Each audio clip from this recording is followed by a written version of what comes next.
من ژنێک مێناوە شیعەیە. باش. مەشروبمان خوارد، وتی چۆن واز لە مەشروبێنی؟ وتم چی کاتێ تۆ نۆژی سونەت کرد من وازێنم. باش. ئەوە بوو من وازم لە مەشروبێنە، هێشتم خێزانەکەم نۆژ سونە بکە. باشە. گوناحبارم؟ زۆر باشە قوربانگیان. ئێستا خێزانەکەت بۆتە ئەهلی سونە؟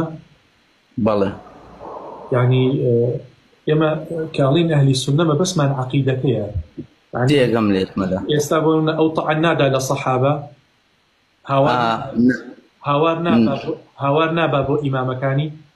پێشتر کە بیدایەت هاوردم سوێنی بە ئیمام عەلی ئەخوارد، سوێنی بەوانە ئەخوارد، ئێستا سوێن بەوانە ناخوا، بەس بەخوای گەورەی خوا. من گوناحبارم یان گوناحبار نیم؟ تۆ زۆر باشت کردو قوربانگیان.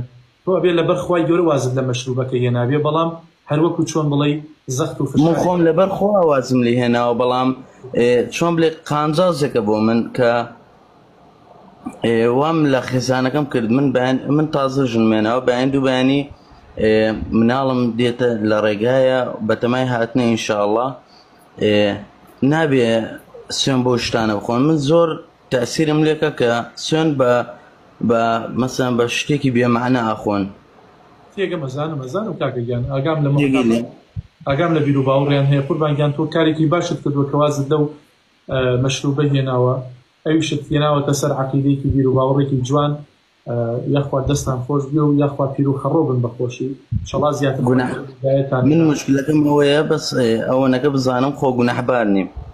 قوربان تۆ باشە کردووە، هەم تۆ وازت لە گوناهی هێناوە، هەم ئەویش وازی لە شەریک و کوفر هێناوە. زۆر سپاس دەکەم.